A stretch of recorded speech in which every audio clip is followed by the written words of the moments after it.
من هذه الأزمة لازم نتجندوا كلنا، والشعب الجزائري كله والإطارات الجزائرية كلها، باش نقضي نهائيا على مظاهر الأزمة اللي راهي قاعد تعاني منها البلاد نتاعنا.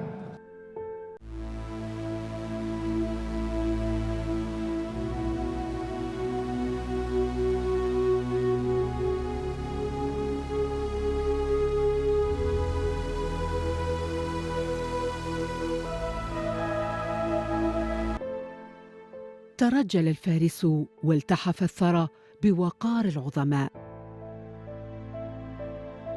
برنامج اللي يخدم المصلحة الوطنية، أنا واحد من الناس نساندو ونخدم بجنبه ونخرجوا بلادنا من الأزمة هذه اللي راهي فيها.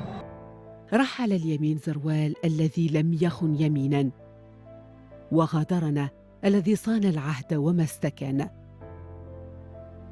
رحل الرجل الذي كان للجزائر درعا حصينا حين تكسرت النصال على النصال، وكان لها قلبا رحيما حين جفت مآقي الأمم عن نجدتنا.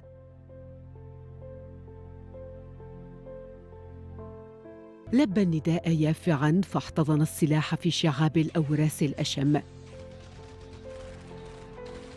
جنديا في صفوف جيش التحرير الوطني، طرد الفجر وسط عتمة الاستعمار، قدم الروح قربانا على مذبح الحرية. ومن خنادق الثورة المظفرة إلى قلاع الجيش الوطني الشعبي ظل الوفاء ديدنه والانضباط عقيدته، فكان العسكري الذي لا تلين له شكيمة والخادم الذي لا يعرف لغة الانحناء.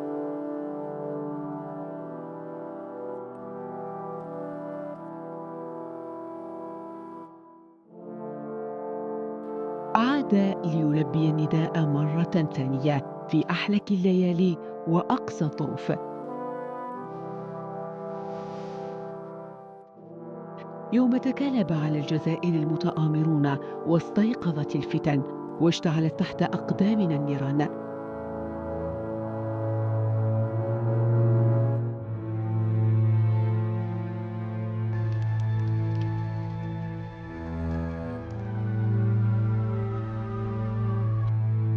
فتقدم هو بوقار الجبال وصبر الأنبياء. حارب الظلام بيمينه وحمى الدولة بقلبه في زمن كان فيه المنصب جمرة لا يقوى على حملها إلا الصادقون المخلصون. وانتم إخواني بوجودكم هذا المكثف تمثلون كل شرائح الشعب الجزائري العظيم. لقد كانت صرخته في وجه العالم نبوءة وموقفا.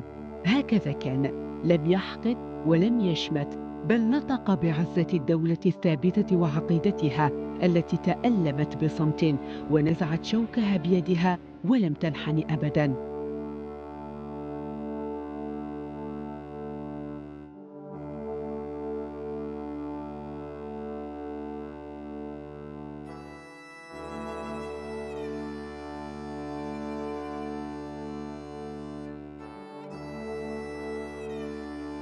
عاش الرئيس الراحل اليمين زروال بيننا زاهدا،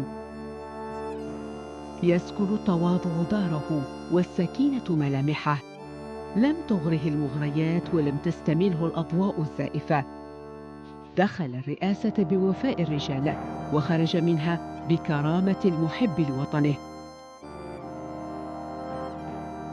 وعاد إلى بيته البسيط مواطنا يسير بين الناس بقلب نقي، حتى أدركه الموت ليرحل جسدا ويبقى فينا أثرا وروحا.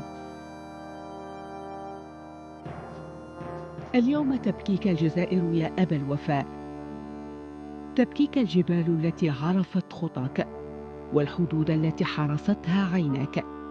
نم قرير العين، فقد أديت الأمانة وصنت الأمة، وكنت من خيرة الرجال الذين لم يبيعوا الوطن.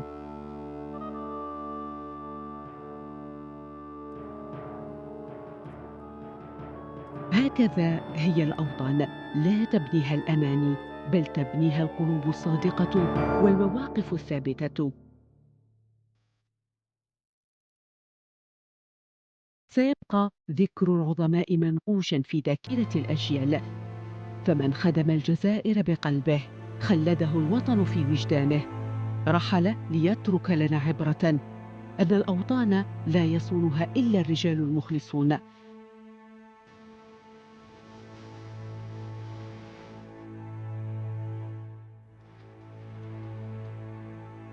رحم الله اليمين زوال وأسكنه فسيح جناته مع الشهداء والصديقين، وحفظ الله الجزائر وأبنائها من كل الفتن.